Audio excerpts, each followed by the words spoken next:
نسلم على رسوله الكريم أما بعد فأعوذ بالله من الشيطان الرجيم بسم الله الرحمن الرحيم إن الذين يبايعونك إنما يبايعون الله يد الله فوق أيديهم فمن نكث فإنما ينكث على نفسه ومن أوفى بما عاهد عليه الله فسيؤتيه أجرا عظيما وقال الله تبارك وتعالى يا أيها النبي إذا جاءك المؤمنات يبايعنك على ألا يشركن بالله شيئا ولا يسرقن ولا يزنين ولا يقتلن أولادهن ولا يأتين ببهتان يفترينه بين أيديهن وأرجلهن ولا يعصينك في معروف فبايعهن واستغفر لهن الله إن الله غفور رحيم صدق الله العظيم إن الله وملائكته يصلون على النبي يا أيها الذين آمنوا صلوا عليه وسلموا تسليما اللهم صل وسلم على سيدنا محمد نور الأنوار وسر الأسرار وسيد الأبرار وعطرته بعدد كل معلوم لك السلام عليك يا نبی اللہ السلام علیکہ یا رسول اللہ السلام علیکہ یا حبیب اللہ السلام علیکہ یا نور اللہ السلام علیکہ یا ذکر اللہ السلام علیکہ یا خاتم النبیین السلام علیکہ یا رحمت للعالمین صلی اللہ تعالی علیہ وسلم۔ عزیزان ملت اسلامیہ، یہ اللہ رب العزت کا بے پناہ فضل و کرم ہے کہ اس نے ہم تمام کو ہر جمعہ کی طرح آج بھی یہاں جمع ہونے کی سعادت نصیب فرمائی۔ آج ہماری جو گفتگو ہے انشاءاللہ تعالی وہ پیری اور مریدی کیا چیز ہے، اس کی شرعی حیثیت کیا ہے، اس تعلق سے آج ہماری گفتگو ہے۔ میں نے قرآن مجید سے سورہ فتح کی آیت نمبر جو ہے نا کیا ہے 10 تلاوت کی، 26ویں پارے سے سورہ فتح کی آیت نمبر 10۔ اس میں اللہ رب العزت ارشاد فرماتا ہے ان الذین یبایعونک انما یبایعون اللہ، یقیناً وہ لوگ جو بیعت کرتے ہیں رسول پاک صلی اللہ علیہ وسلم کے ہاتھ پر، وہ تو اللہ سے بیعت کرتے ہیں۔ کیا فرمایا اللہ تعالیٰ نے؟ حضور اکرم صلی اللہ علیہ وسلم کے دست مبارک پر جو لوگ بیعت کرتے ہیں وہ اللہ تعالیٰ سے بیعت کرتے ہیں، ان کے ہاتھوں پر اللہ کا ہاتھ ہے۔ فمن نکث فانما ینکث علی نفسی، تو جو ہاتھ میں ہاتھ دے کر وعدہ کرتے ہیں رسول پاک صلی اللہ علیہ وسلم سے، جو کوئی شخص وہ وعدے کو توڑ دے، اس کا خلاف کرے، تو وہ اپنے خود کے لیے وہ توڑ لے رہا، یعنی خود کا نقصان کر لے رہا اس میں۔ اور جو کوئی نبھایا ومن اوفا بما عاہد علیہ اللہ فسیؤتیہ اجرا عظیما، جو وہ وعدے کو نبھایا تو اللہ تعالی عن قریب اسے بہت بڑا اجر عطا فرمائے گا۔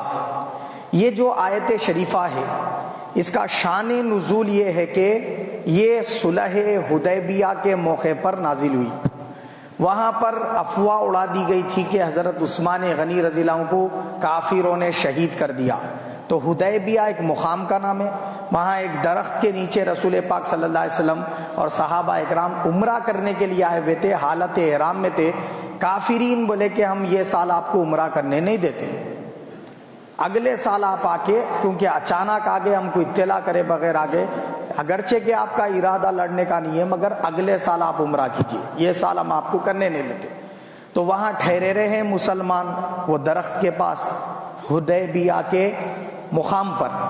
تو وہاں رسول پاک صلی اللہ علیہ وسلم نے اپنے اصحاب کو یقین دلانے کے لیے کہ حضرت عثمان غنی ابھی زندہ ہیں، ان کو شہید کیا گیا، یہ غلط افواہ ہے، یہ بتانے کے لیے آقا علیہ السلام نے فرمایا آؤ میرے ہاتھ پر بیعت کرو، تو حضور نے بیعت لی وہاں پر۔ اس کی تفصیلات احادیث کے بھی کتب میں ہے، اور قرآن شریف کی اس آیت کی تفسیر میں بہت سارے مفسرین نے بھی وضاحت کے ساتھ واقعہ بیان کیا۔ مگر اسی آیت کو صوفیہ اکرام دلیل بنا کر کہتے ہیں کہ اس میں اس کے علاوہ کی بھی بیعت کا ذکر ہے۔ کیا ہے؟ صرف یہی بیعت کی بات نہیں ہو رہی، بلکہ کئیوں بیعتوں کی بات ہو رہی کہ رسول پاک کے ہاتھ میں ہاتھ دے کر آپ جب بھی جو بھی چیز کا وعدہ کریں گے، وہ وعدے کو اگر توڑیں گے تو اس کا نقصان آپ پہ رہے گا، حضور کا کوئی قصور نہیں رہے گا، اور اگر آپ وہ وعدے کو نبھاتے ہیں تب اللہ ان قریب آپ کو بہت بڑا اجر اور فضیلت عطا فرمائے گا۔ اب اس میں اللہ تعالیٰ نے بیعت کرنے کی فضیلت بتائی۔ پہلی فضیلت تو یہ بتائی کہ جو بیعت کرتا ہے اس کے ہاتھ پر اللہ کا ہاتھ ہے، یعنی اللہ تعالیٰ اس کے اتنا قریب ہوتا ہے کہ اس کے ہر کام میں اللہ کی مدد شامل حال ہونے لگتی، اور جب بندہ وہ وعدے کو رسول پاک سے بیعت کر کے نبھانے والا بن جاتا ہے تو اللہ تعالیٰ اس کو اجر عظیم عطا فرمائے گا۔ یہ بیان کیا اس آیت شریفہ میں۔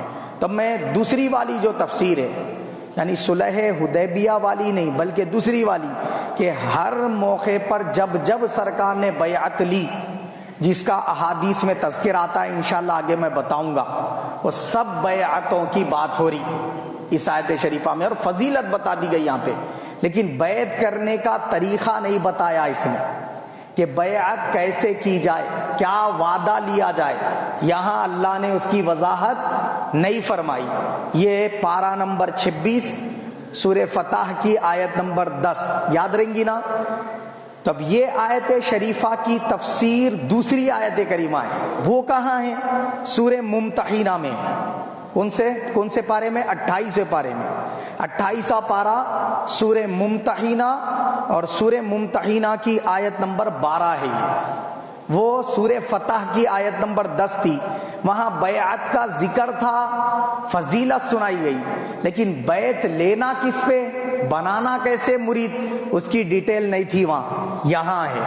اب یہاں اللہ پاک نے، اور ایک سوال وہاں پیدا ہو سکتا تھا کہ مرد حضرات ہی بیعت کرنا ہے کیا، عورتیں نہیں کر سکتے؟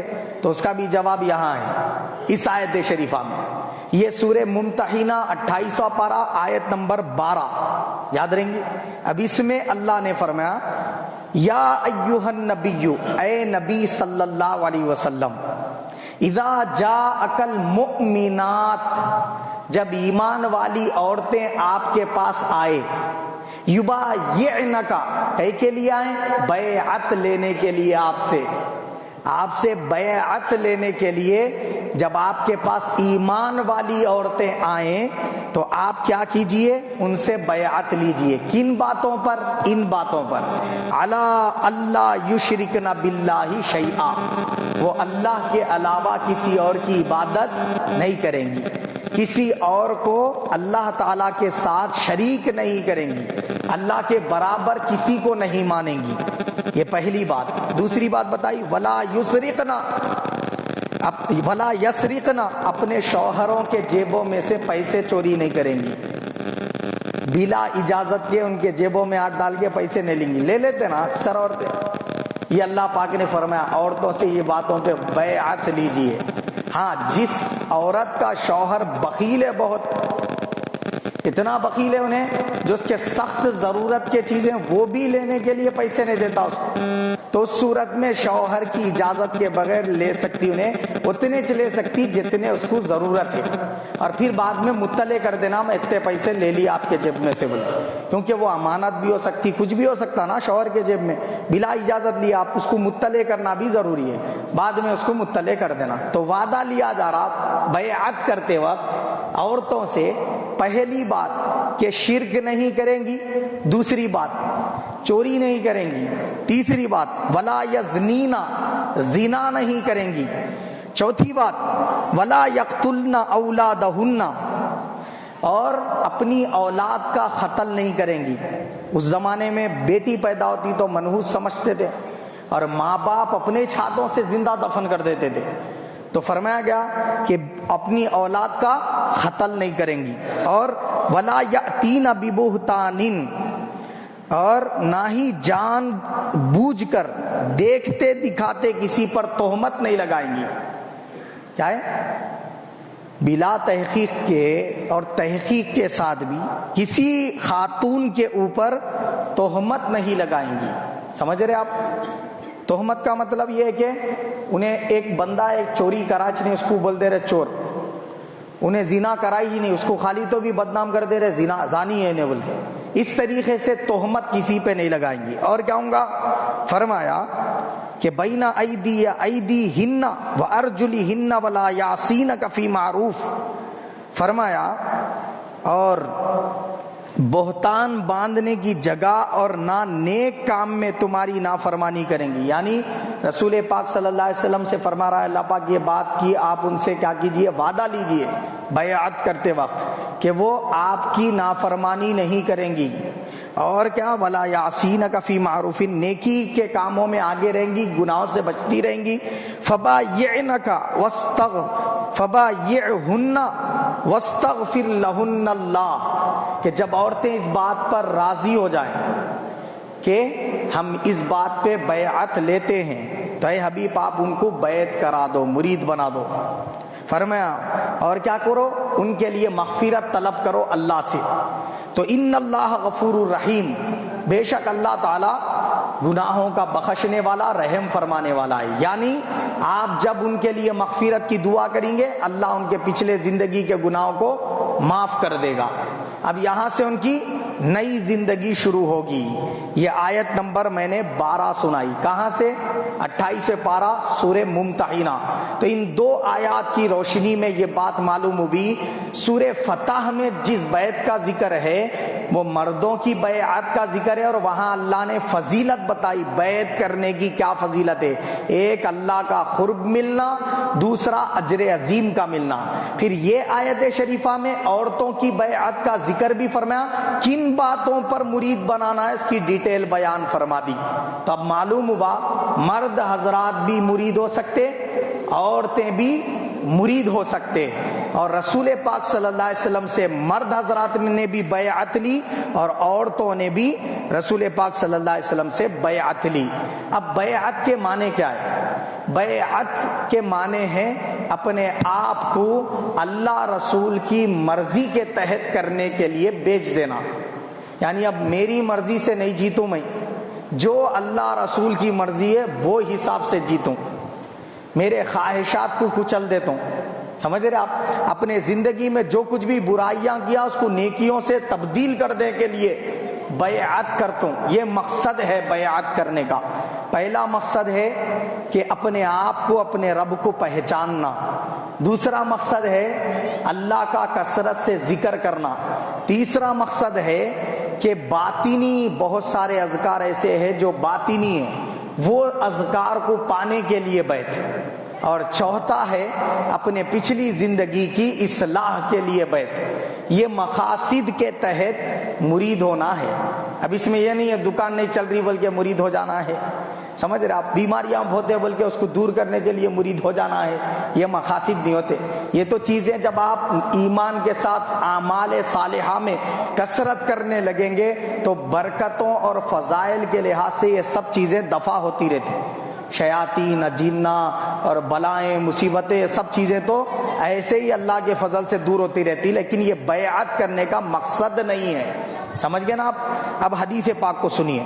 اللہ کے حبیب صلی اللہ تعالی علیہ وسلم نے درود شریف پڑھ لیں. اللہم صلی وسلم علی سیدنا محمد وعلی ترتیب عدد کل معلوم لک. ابو داؤد کی حدیث پاک ہے.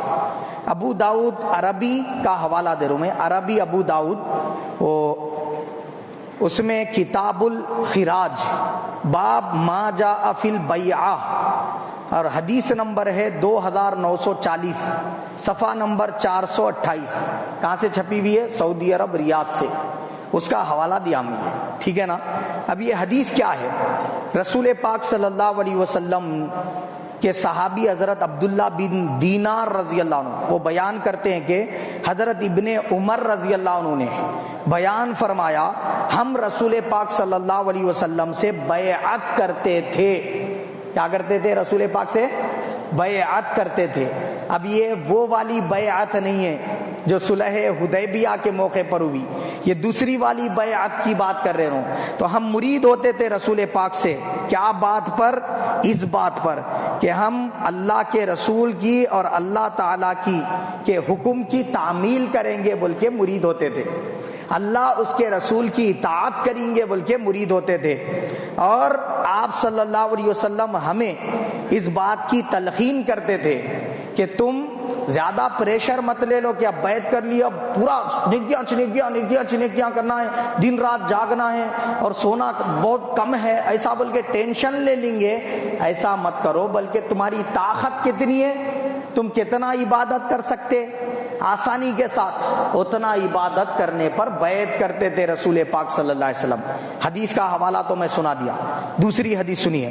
یہ حدیث پاک ابو داؤد میں ہے اور عربی ابو داؤد کا حوالہ دے رہا ہوں، کتاب الخراج باب ما جاء فی البیع، حدیث نمبر 2941 ہے، صفحہ نمبر 428. یہ بھی سعودی عرب ریاض سے چھپی ہوئی، اس عربی کا حوالہ دے رہا ہوں. ٹھیک ہے.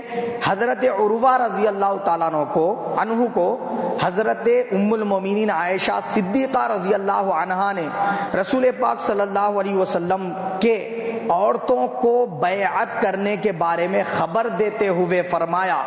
کون فرما رہی ہے؟ ام المومنین عائشہ صدیقہ، کہ سرکار نے عورتوں کو مرید بنایا. کیسے بنایا؟ فرمایا کہ رسول پاک صلی اللہ علیہ وسلم نے ہرگز کسی عورت کو کبھی ہاتھ نہیں ملایا، ہاتھ لگایا بھی نہیں، ہاتھ ملایا بھی نہیں. بغیر ہاتھ لگائے، بغیر ہاتھ ملائے کے سرکار زبانی عہد لے لیتے تھے ان سے، زبان سے ہی عہد لے لیتے تھے اور فرماتے آ جاؤ میں تمہیں بیعت کر دوں. تو مرید ہوتی صحابیات. اور کن باتوں پر مرید ہوتی؟ ابھی قرآن شریف کی سورہ ممتحنہ 28 پارہ آیت نمبر 12 میں اس کی پوری ڈیٹیل آپ سماعت کر چکے. تو ان باتوں پر حضور بیعت کرتے. اور کبھی سرکار کیا کرتے؟ اپنے سامنے ایک تھالا نما جو ہے نا کیا ہے، بڑی سی پلیٹ رکھوا دیتے، اس میں پانی ڈلوا دیتے اور پھر عورتوں سے کہتے کہ تم وہاں ہاتھ رکھو. وہ پانی میں وہاں ہاتھ رکھتی، سرکار ادھر ہاتھ رکھتے اپنا دست مبارک، اور پھر وہ الفاظ بول دیتے کہ یہ بولو جیسے میں تمہیں بولنے لگوا رہا ہوں، جیسے میں تمہیں کہہ رہا ہوں ویسا آپ بولتے جاؤ. اس طریقے سے وعدہ لے کر انہیں مرید بناتے تھے. کبھی سرکار اپنی کملی مبارک جو کاندھے پر ہوتی وہ ان کو دیتے، ایک کنارہ فرماتے کہ تم پکڑ لو اور ایک کنارہ سرکار پکڑتے. اس طریقے سے بیعت کراتے. تو عورتوں کو بیعت کرانے کے بعد بھی، کرانے سے پہلے بھی سرکار کبھی ان سے مصافحہ بھی نہیں کرتے، ان کو ہاتھ بھی نہیں لگاتے. اس طرح حضور پاک صلی اللہ علیہ وسلم نے عورتوں کو بیعت کرائی اور مرد حضرات بھی رسول پاک سے بیعت کرتے تھے. اب اسی کو ہم کیا بول رہے ہیں؟ مرید ہونا. تو میں نے قرآن سے بھی بتا دیا، حدیث سے بھی بتا دیا کہ مرید ہونا کیسا ہے. شریعت کی روح سے بالکل جائز ہے، سنت رسول، سنت صحابہ و صحابیات ہے. اب رہ گئی یہ بات کہ یہ فرض ہے نہیں ہے، واجب ہے نہیں ہے، کیا ہے؟ سنت ہے، نفل. یعنی اگر اس پہ عمل کرے تو آپ کے لیے اجر اور فضیلت ہے. اگر آپ بیعت نہیں کرتے تو آپ کی مرضی کی بات ہے، مت کرو آپ، کوئی گناہ نہیں ہے اس کے اندر. اگر بیعت کرتے ہیں تو اجر و ثواب اور فضیلت ہے، نہیں کرتے تو کوئی گناہ نہیں ہے. آگئی بات سمجھ میں؟ کیونکہ اس کا کرنا کیا ہے؟ نفل. اب آ جائیے، بیعت کرنے کے بعد میں جب بندہ اللہ اس کے رسول کا فرما بردار ہو جاتا ہے اور عبادتوں کی کثرت کرنے لگتا ہے تو اس کو ملتا کیا ہے؟ نہیں، یہ بھی تو معلوم ہونا نا، ملتا کیا ہے. اس پر ایک حدیث پاک سنا دیتا ہوں. یہ حدیث پاک جو اب سنانے لگا ہوں، یہ حدیث شریف طبرانی نے معجم الکبیر میں روایت کی، جلد 3 صفحہ نمبر 266، حدیث نمبر 3366 ہے. اور امام بیہقی نے شعب الایمان میں اس کو بیان کیا، جلد 7 صفحہ 362، حدیث نمبر 10590 ہے. اسی طرح پھر یہ حدیث پاک امام ابن شیبہ نے مصنف میں بیان کی، جلد 6 صفحہ 170، حدیث نمبر 30423 ہے. پھر اسی طرح اس حدیث کو امام حیثمی نے مجمع الزوائد میں بیان کیا، جلد 1 صفحہ نمبر 57. اب حدیث کیا ہے؟ حدیث پاک عربی میں ہے، طویل ہے، میں اس کا ترجمہ بتا رہا ہوں. رسول پاک صلی اللہ تعالی وسلم کے صحابی حضرت حارث بن مالک الانصاری رضی اللہ عنہ، انہیں حضرت حارث بن مالک الانصاری مدینے کے صحابی تھے. انصاری کا مطلب مدینے کے رہنے والے تھے. تو یہ نوجوان صحابی رسول تھے، انہوں نے کیا کیا، انہو مر برسول اللہ، رسول پاک صلی اللہ علیہ وسلم ان کے پاس سے گزرے تو سرکار دو جہاں صلی اللہ علیہ وسلم نے ان سے فرمایا، فقال لہو کیف اصبحت یا حارث، اے حارث تو نے کس حال میں صبح کی؟ انہوں نے عرض کیا، قال اصبحت مؤمنا حقا، یا رسول اللہ میں ایمان کی حقیقت کو پا کر صبح کیا۔ دیکھو الفاظ یہ نہیں ہے میں ایمان پر صبح کیا، کیا بولے؟ مؤمنن حقا بولے، انہوں ایمان کی حقیقت پا کر صبح کیا۔ جب یہ لفظ بولے تو رسول پاک نے فرمایا، فقال انظر ما تقول، کیا بات بتا رہا ہے، ایمان کی حقیقت پا لیا؟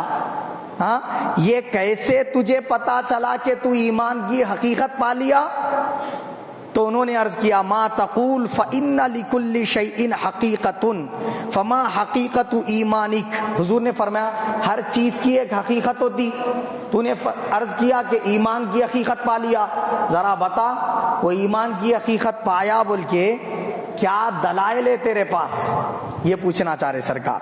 تو انہوں نے عرض کیا، فقال عزفت نفسی عن الدنیا واسہرت لذالک لیلی واطمأن نہاری، کیا بولے انہوں، یا رسول اللہ میں ایسے پہچانا کہ میرا دل دنیا سے بیزار ہو گیا، مجھے دنیا کی کسی چیز کی چاہت اور طلب باقی نہیں ہے میرے قلب میں، یہ دنیا سے بے نیاز ہو گیا، کسی خواہش اور کسی چیز کی تمنا میرے اندر نہیں۔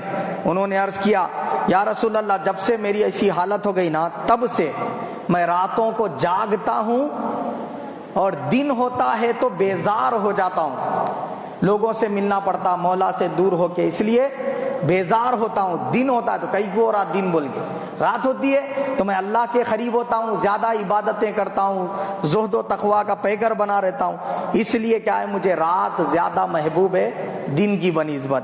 وَكَأَنِّي انظُرْ إِلَىٰ عَرْشِ رَبِّي بَارِزًا، یا رسول اللہ جب سے میں ایسا ہو گیا ہوں نا، راتوں کو جاگنے والا، دن سے بیزار ہونے والا، تب سے میں عرش الہی کو دیکھتا ہوں یہاں ٹھہرے ٹھہرے، سات آسمان بھی آڑ نہیں بن رہے، ذرا دیکھو نظر کا پاور، یہاں ٹھہر کے عرش الہی پہ میری نظر ہے، عرش الہی کو دیکھتا ہوں۔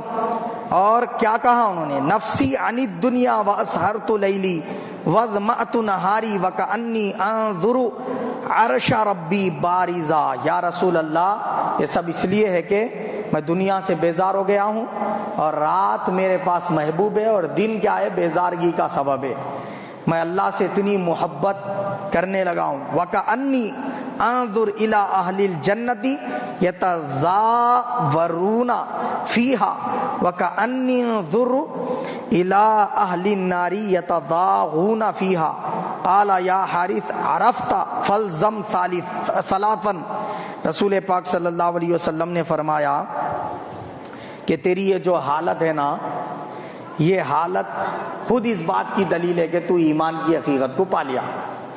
اور ایک روایت میں انس بن مالک سے روایت ہے، وہ کہتے ہیں فقال النبی اصبت فالزم مؤمن نور اللہ قلبا، حضور نے کیا فرمایا کہ اللہ تعالیٰ نے جس بندے کو ایمان کی حقیقت نصیب ہو جاتی اس کا دل ایمان کے نور سے بھر دیتا ہے اللہ تعالیٰ، یہ اللہ کے حبیب صلی اللہ علیہ وسلم نے فرمایا۔ اور ایک حدیث ہے مجمع الزوائد کے اندر، پھر یہی حدیث کے نیچے تو وہاں فرمایا سرکار سے انہوں نے عرض کیا، یا رسول اللہ نظر اٹھا کے دیکھتا ہوں تو عرش الہی کو اٹھائے ہوئے فرشتے دیکھ لیتا ہوں، ان کی تسبیحات کانوں سے سن لیتا ہوں، اور آقا جو جنتی جنت میں جا کے ملاقاتیں کریں گے، خوشیاں منائیں گے، وہ نظارے یہیں ٹھہرے ٹھہرے دیکھ لے رہا ہوں، دوزخی جو دوزخ میں جا کے چیخ و پکار کریں گے وہ نظارے بھی یہیں ٹھہرے ٹھہرے دیکھ لے رہا ہوں۔ جب انہوں نے یہ عرض کیا تو حضور نے ان سے فرمایا تو نے ایمان کی حقیقت کو پا لیا۔ تو بندہ بندہ جب بیعت لیتا ہے اور لے کر اپنے پیر کے بتائے ہوئے تعلیمات پر عمل کرتا ہے اور اپنے اندر حال پیدا کر لیتا ہے تو اس کو تمام نظر کی رکاوٹیں دور کر دی جاتی ہیں.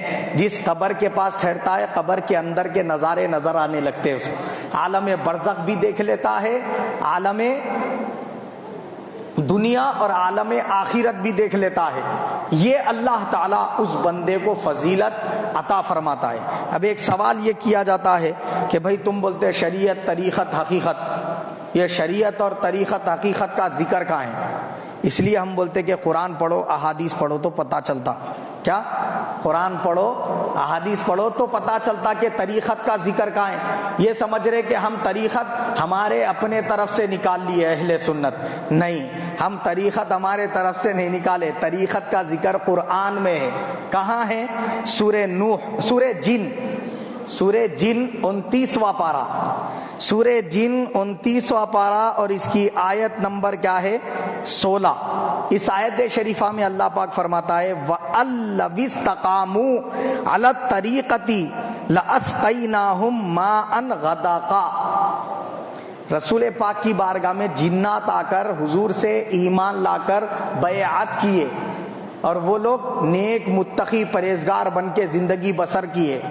تو وہ بسر کر رہے تو اللہ رب العزت وہ جنات میں کے بعض جو ہے نا کیا ہے, باغی بھی ہے, گناہوں میں مبتلا رہنے والے بھی ہے. تو وہ جنات بولے کہ اے اللہ جو ہم میں کے گناہگار بندے ہیں وہ تو دوزخ میں داخل ہونے والے ہیں, اور بولے کہ اور یہ کہ اگر وہ قائم رہتے, کون؟ وہ گنہگار جنات بھی ایمان لا کر قائم رہتے, استقامت کرتے. کس پر؟ علی الطریقتی, طریقت پر استقامت کرتے. شریعت کے بعد طریقت کا درجہ ہے. طریقت پر اگر وہ جمے رہتے تو اللہ پاک فرماتا ہے لَأَسْقَيْنَاهُمْ مَاءً غَدَقًا, تو اللہ تعالیٰ انہیں خوب سیراب کر دیتا, اپنے محبت کے جام پلا پلا کر, اپنے قربت کے جام پلا پلا کر کیا کرتا, انہیں سیراب کر دیتا.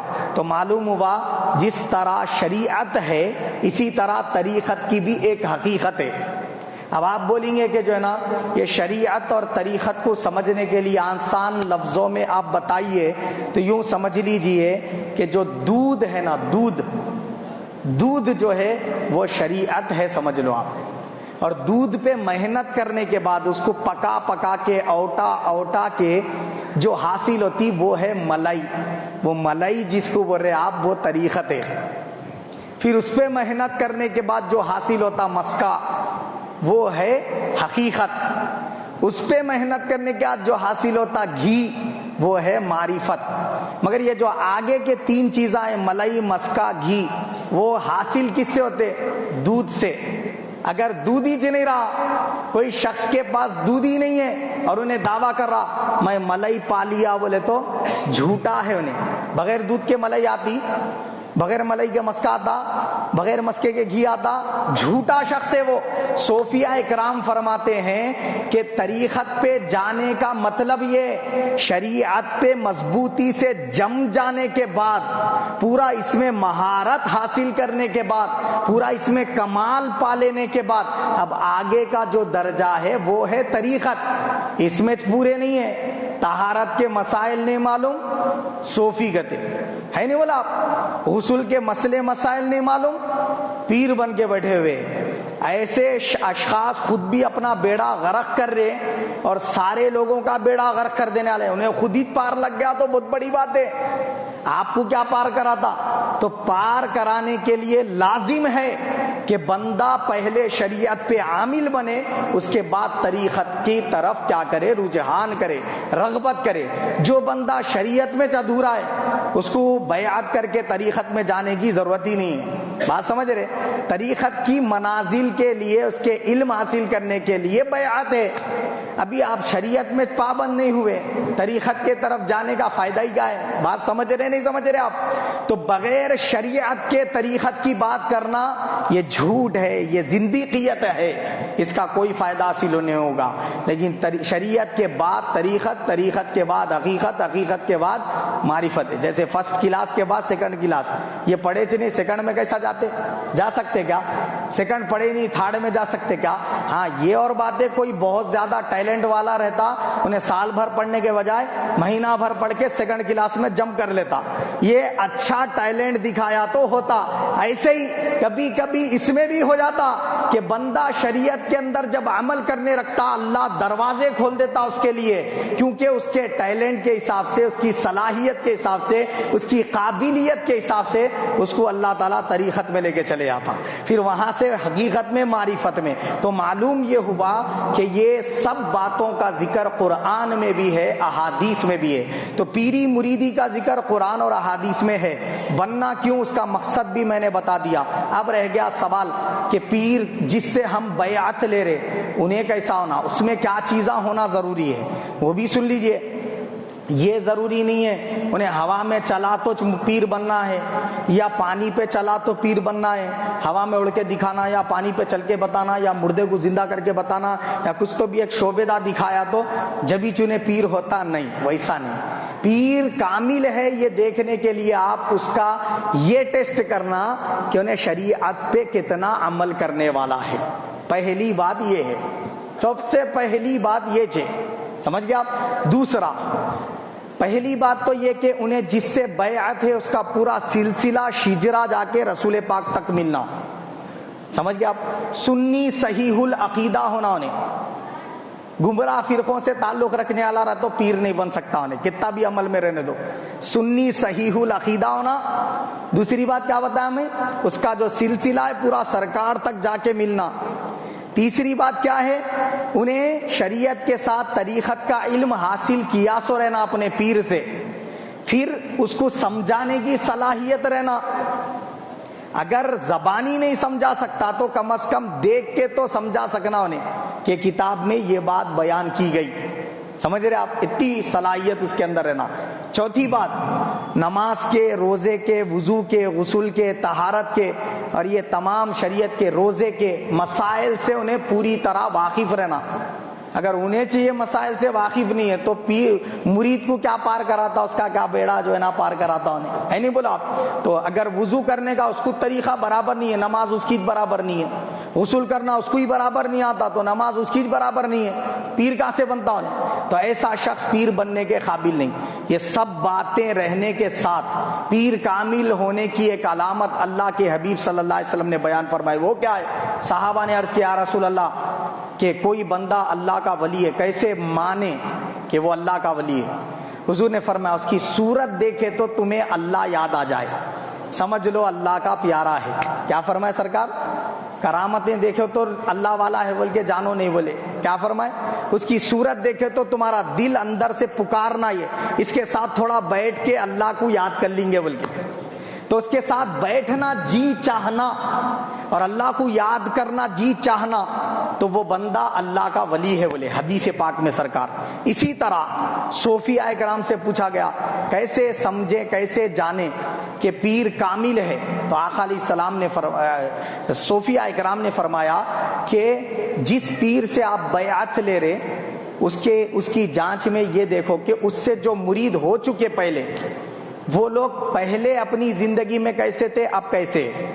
مرید ہونے کے بعد میں غنڈے بن جا رہے، مرید ہونے کے بعد میں نمازاں چھوڑنے والے بن جا رہے، مرید ہوتے ساتھ ہی کیا کر رہے، گناہوں میں مشغول ہو جا رہے. تو پھر اس کا مطلب یہ ہے کہ وہ پیر کامل نہیں ہے. پیر کامل کا مطلب یہ کہ جو بھی اس سے جڑ رہا اس کی اصلاح ہو رہی. پہلے بڑے بڑے گناہوں میں رہتا تھا، اب تھوڑا سدھرا انہیں. پہلے ایک بھی نماز نہیں پڑھتا تھا، اب 2-4 تو پڑھ لے رہا نمازاں، تو اصلاح ہو رہی اس کی. تو سمجھ لو وہ پیر کامل ہے بول کے بولے. اور ایک بات، حضور غوث پاک سے پوچھا گیا کہ کس کو پیر کامل مانا جائے؟ تو فرمایا پیر کامل وہ شخص ہے کہ جو شریعت پر مضبوطی کے ساتھ جم جائے، اگرچہ کہ اس سے کوئی کرامت صادر بھی نہ ہو، تب بھی وہ اللہ کے یہاں پیر کامل ہے. کیا ہے؟ پیر کامل۔ تو کیا بات بتائی گئی کہ شریعت کے اوپر مضبوطی سے جمے رہنا ہی یہ سب سے امپارٹنٹ اور اہم ترین چیز ہے۔ اب رہ گئی یہ بات کہ پیر صرف مرد بن سکتا، عورت کبھی پیر نہیں بن سکتی۔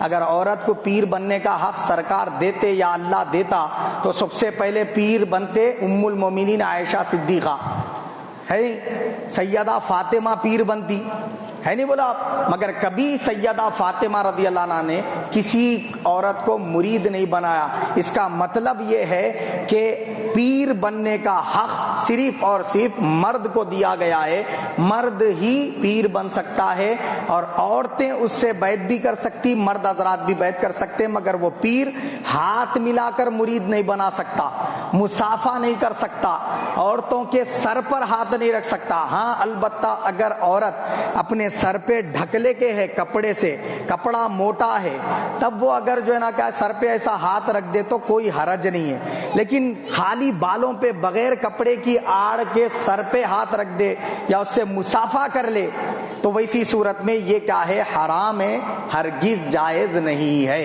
بات سمجھ میں آ گیا؟ یہ تھا پیر اور مرید کے تعلق سے چند اہم باتیں۔ ایک آخری سوال وہ یہ کہ مرید جو ہے نا جب جس سے ہم بن رہے وہ شخص جو ہے نا پچھلی زندگی میں کچھ گناہ کرنے والا تھا، پیر پہلی زندگی میں کیا کیا تھا؟ انہیں سود خور تھا، سمجھ لو، پہلی زندگی میں، پچھلی زندگی میں کیا تھا؟ انہیں جو ہے نا کیا معلوم ہے، چوری کیا تھا، ڈکیتی کیا تھا۔